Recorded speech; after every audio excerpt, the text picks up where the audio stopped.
Today we're going to be talking about how to work up a cartridge load for the very first time.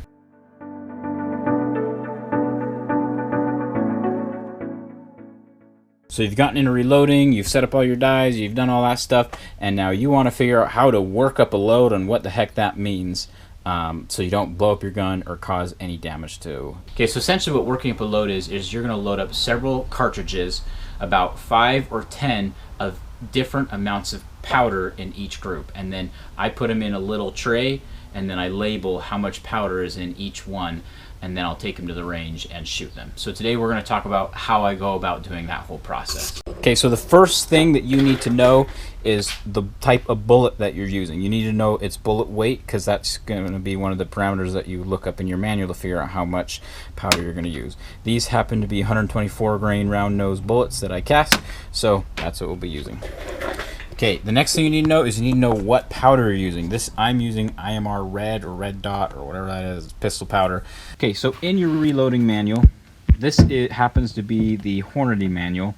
It's a 2018 version, but it's still applicable. So I'm going to go to 9mm because that's what I want to do, and this has tons of other useful information. I recommend looking at that. So we're going to go to my bullet weight, which happens to be 124 grain. This is a full metal jacket round nose. It's essentially going to be the same for my powder coated ones, but again, this is one of the reasons that you work up the load.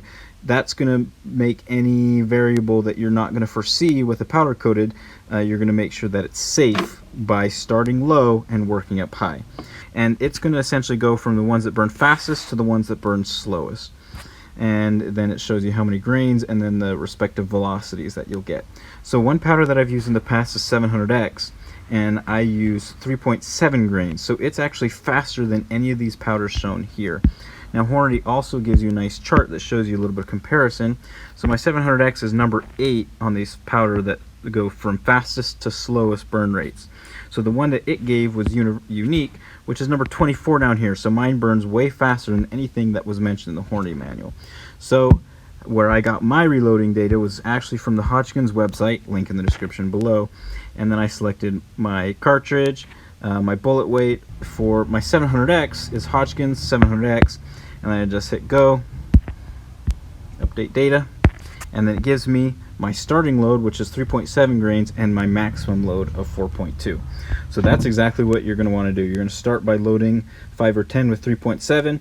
You're going to go up by either a tenth or a fifth of a grain, so either 0.1 or 0.2 grains, and you're going to work your way up and load a bunch up until you get to the maximum load amount. And sometimes I'll even start lower and go higher than the range that it gives me.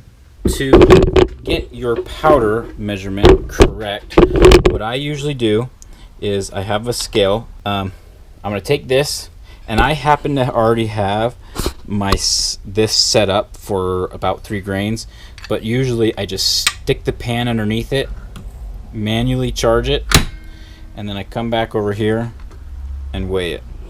So like I said, I'm going to start at 3 grains, and like I said, I already had it set to 3 grains. What I've noticed with this flaky powder is that I'm only accurate to like plus or minus a tenth of grain. So if it's 3 grains or 2.9, then I'm happy. So now at this point we have our 3 grain load. I'm going to put you over here again, and I'm just going to load a few. Before I reload a whole bunch, I seed them really far. I seed them, and when I think I got it right, I go cycle 5 of them in my gun to make sure all of them cycle perfectly in the gun that I'm going to use. So cycle them before you reload a whole bunch. Okay. So then these 5 bullets have 3 grains of this IMR Red. Okay, so what I've done is I've labeled all these 3.0, 3.2 up till 4.4, and then I have loaded these with 3 grains of the powder, and then I'll just load them up. Okay, so now I have all my 3.0, 3.2, and I'm just going to go ahead and reload all the rest of these. Okay, so now I have all them loaded up for all the different grains, and now I'm going to take them to the range. I'm going to go shoot them. Okay, so at the range, there's going to be a couple different things that I'm looking for. Obviously, I want to make sure that they're cycling good in general. Now, we already know that they're going to cycle and fit every time and you're being able to eject them every time, simply because, like I said, you tried that out already on the first 5 that you did, just to make sure that they were going to cycle. You do that in your garage just to make sure you were going to have any issues with your bullet not being seated far enough.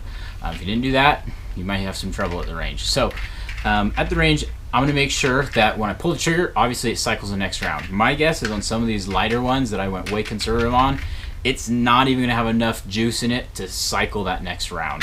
It'll put the barrel, the bullet out, but at a terribly slow velocity, and the next one won't cycle, so I have to rack it manually. It's a huge pain in the butt, but at least I know it's under pressure and everything's going to be safe, and that's what's important. So then I'll just work my way up into, and my guess is around the 3.4, 3.6 range, I'm going to be starting to have bullets cycle and shoot perfectly fine. And then at that point, once I know that it's working well in my gun, you can stop there and be like, hey, I'm comfortable with 3.6 grains, write it down in your thing, on a spreadsheet or somewhere, just so you know that's where you're going to go. And then you can just go pull these other bullets. Or you can continue shooting to see how the gun kicks, how the recoil is. And if it's cycling good, still, then that's fine. Now, once you start getting up into these higher velocities, even on the lower ones, I always check the case and I look for overpressure signs. Now, there's going to be several overpressure signs that you're going to have. One of them is potentially the overpressure is going to expand the case too much, and so your round isn't going to cycle very well. Another one can be a flattened primer, almost like it's pushing the primer cup and expanding it, so it doesn't have the rounded, it's kind of really hard to see, but the rounded edges of the primer. Another one can be is if your slide or your bolt carrier group, usually they'll have a little indent. If you see that your case starts to push out into that indent, that's another overpressure sign.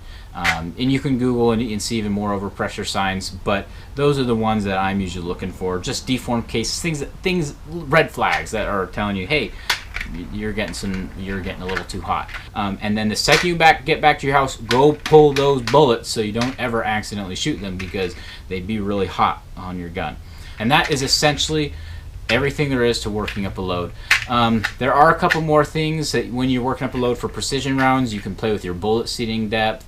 There are other variables that you can play with, or if you have a chronograph, see how fast the bullets are going, and then I can use these, shoot these through the chronograph, just to make sure, just to see and that my velocities are identical between the two types of powder. So that's if you're getting fancy. But that's pretty much it. If you have any other comments on how to work up a load, because you've done it before, if you have any other questions that I didn't answer on how to work up a load, please put those in the comments below. Okay, thanks for watching.